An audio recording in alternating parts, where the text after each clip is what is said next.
Long Legs, la petite pépite, le petit événement du cinéma thriller, horrifique, chelou, mystérieux. Qu'est-ce que c'est? La bande-annonce, elle est mystérieuse.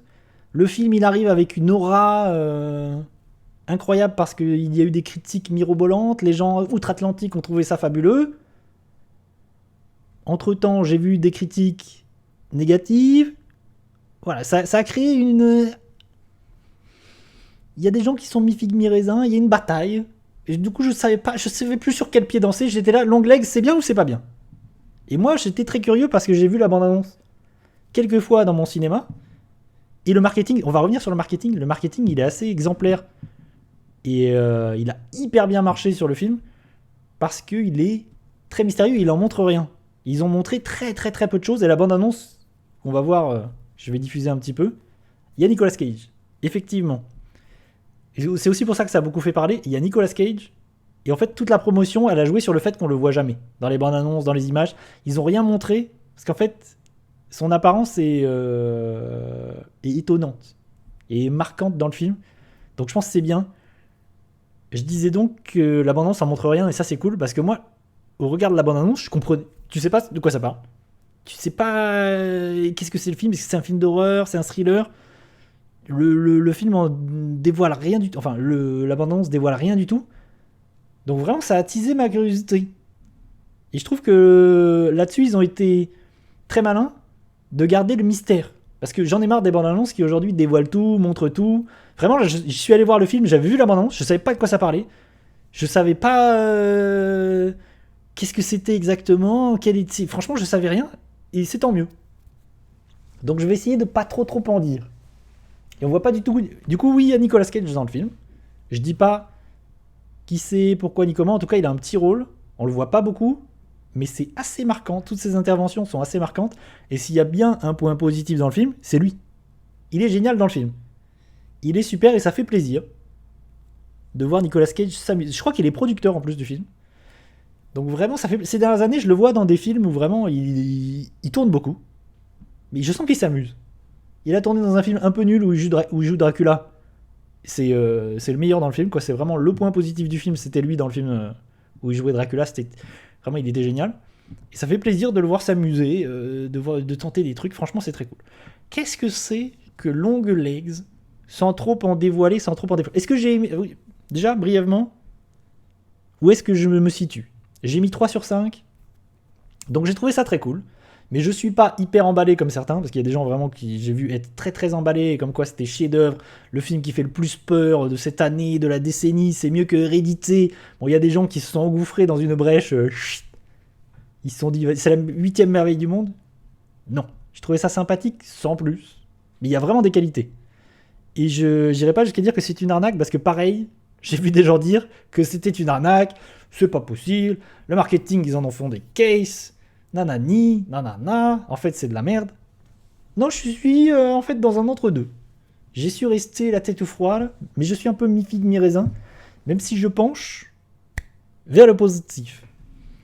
C'est un film de Oz Perkins, qui est, c'est à noter, le fils de Anthony Perkins, qui n'est autre que Norman Bates dans Psychose. Voilà, pour l'anecdote. Refermer la parenthèse, refermer l'anecdote. J'ai vu aucun autre film de Oz Perkins. Et il se trouve qu'il y a quelques années, il a réalisé une adaptation de Hansel et Gretel, adapté de Grimm. Paraît-il que c'est cool. Une sorte de film d'horreur horrifique. Je sais pas trop, mais paraît-il que c'est cool. Donc j'y allais vraiment comme ça, moi, vraiment juste parce que la bande-annonce, il y avait eu beaucoup d'échos. Et pour faire simple, c'est Le Silence des Agneaux. C'est une pincée du Silence des Agneaux. Si on faisait une petite recette, comme ça, pour que les gens s'imaginent, comprennent bien, c'est une pincée du Silence... beaucoup de Silence des Agneaux. Avec Anthony Hopkins, Hannibal, tout ça. Une pincée de Seven. Une pincée... Et ça, c'est un peu étonnant, de Alan Wake 2, parce que j'ai vu beaucoup d'Alan Wake 2 dans ce film. Étonnamment. Et ça donne Long Legs. Il y a aussi un petit peu de True Detective saison 1, maintenant que j'y pense. Ça me tilte un peu. Donc vous voyez un petit peu ce genre de truc. C'est-à-dire thriller, enquête, tueur en série, mystère. Est-ce qu'il y a du fantastique? Il y a aussi un truc intéressant, c'est est-ce qu'il y a du fantastique? Putain, Sam Lake.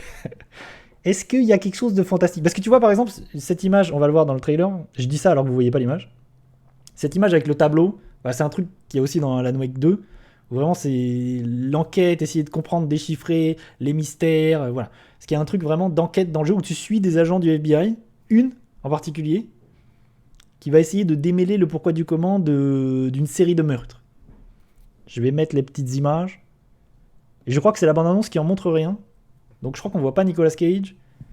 Donc c'est plutôt cool. Et franchement, je trouve que c'est hyper bien d'avoir fait ça. Parce que les bandes annonces aujourd'hui qui durent 3-4 minutes, qui dévoilent tout, t'as l'impression d'avoir vu tout le film en entier. Il y a beaucoup de bandes annonces aujourd'hui qui montrent acte 1, acte 2, acte 3. Tu sais où ça va aller. Parfois il y a des images de la fin, de la scène de fin du film, c'est incroyable. Je me souviens d'une bande annonce, c'était Territoire des loups, je crois. Je crois que c'était Territoire des loups, où tu voyais le plan final littéralement dans la bande-annonce. Tu voyais le plan de fin dans la bande-annonce. Et le plan de fin, c'était... Bon bref, je vais pas raconter. Bref. Putain pote. Qu'est-ce à dire que Long Legs. Donc c'est avec Nicolas Cage. C'est avec aussi Maika Monroe, qui, pour ceux qui remettent, c'est l'actrice principale qui était dans It Follows. It Follows, petit chef-d'œuvre, c'était vraiment extraordinaire. Et c'est sorti déjà il y a 10 ans. Parce que je crois que c'est 2015. Quelque chose comme ça. Et elle est super. Maika Monroe, qui est l'actrice principale qui joue cet agent du FBI qui est en quête de solutions, d'essayer de comprendre qu'est-ce qui se passe. Donc on suit un agent du FBI. Le début du film, c'est ça. Qui mène l'enquête sur... Ah non, sur des meurtres bizarres. Je vais essayer de pas trop en raconter, mais le début du film, c'est ça. Il y a des meurtres qui ont lieu. Et la bizarrerie de ces meurtres, c'est qu'en fait, des gens sont tués, des familles entières sont tuées, s'entretuent. On sait que c'est quelqu'un, un tueur en série qui fait ça parce qu'il laisse tout le temps une petite note, un petit mot en disant « Ok, c'est moi, Long Legs. Je suis Long Legs. Je suis un petit bâtard. » Et il laisse des mots cryptés, un petit peu comme Zodiac. Donc il y a une histoire de « Attendez, il y a des mots cryptés, il va falloir décrypter. » Et en fait, il n'y a aucune trace d'un meurtre ou d'une quelconque personne qui serait intervenue, qui serait rentrée par effraction ou quoi. Donc on ne sait pas comment ces gens ont été tués, si il leur a intimé l'ordre. Donc il y a un mystère là-dessus, il y a des meurtres, mais il n'y a personne. En fait, il tue des gens sans être là, sans les tuer lui-même. Donc c'est bizarre. Et il y en a plusieurs, des séries de meurtres comme ça. Donc le FBI mène l'enquête. Maika Monroe, agente du FBI, mène l'enquête. Et il se trouve qu'elle a une particularité, c'est qu'elle est plus ou moins, on te dit au début du film, un peu... elle a des pouvoirs un peu psychiques, on te dit un peu médium. Voilà. Le pitch du film, c'est donc elle est bizarre. Elle est bizarre, t'as l'impression qu'elle est un peu autiste. Il y a ce côté un peu bizarre, chelou.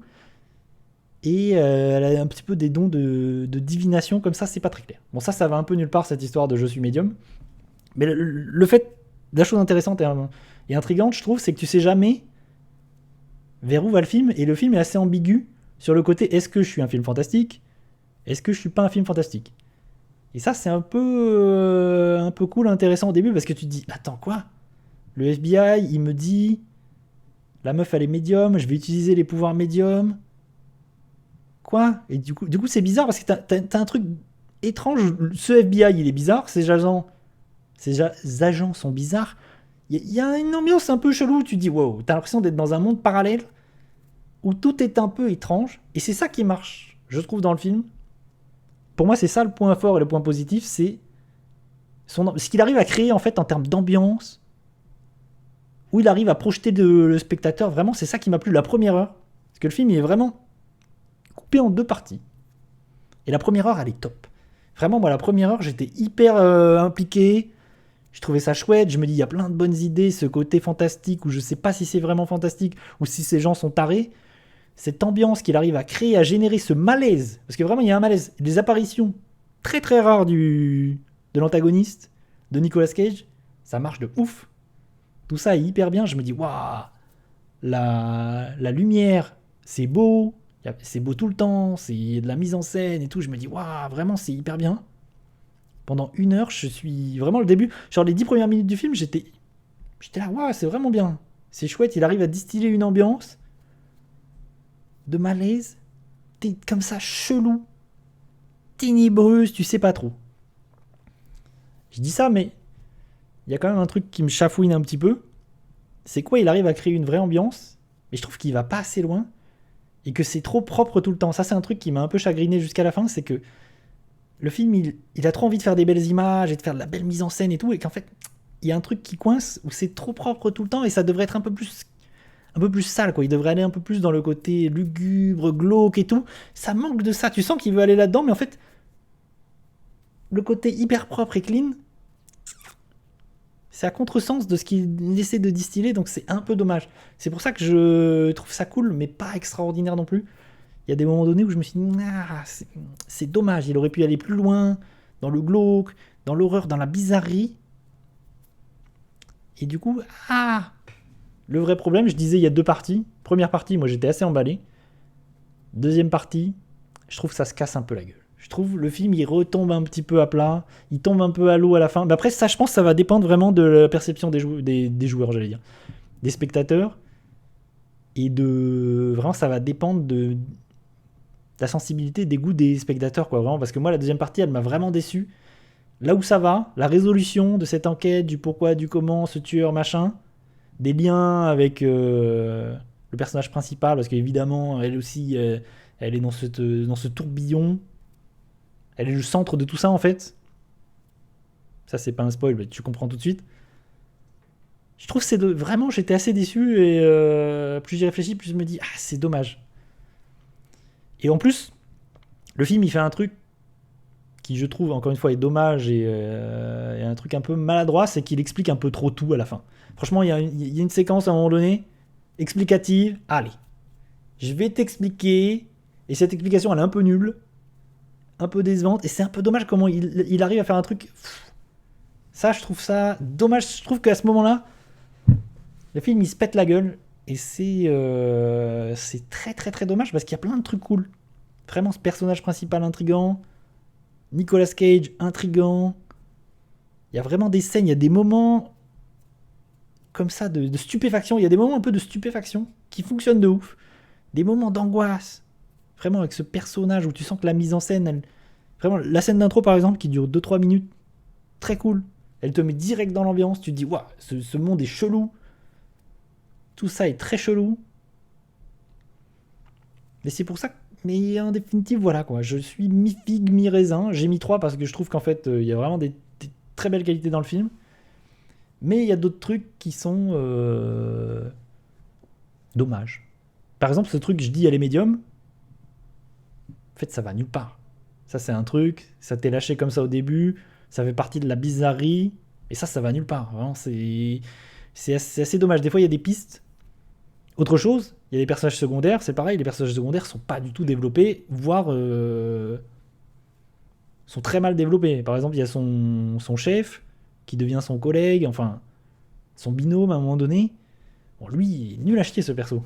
Je trouve vraiment, il est hyper mal développé. C'est un peu dommage. En vrai, ce qui marche le mieux dans le film, c'est sa première partie et c'est son marketing. Je pense que là où le film a été très fort, c'est le marketing est meilleur. Je pense que la bande-annonce, elle est peut-être meilleure que le film en lui-même. C'est ça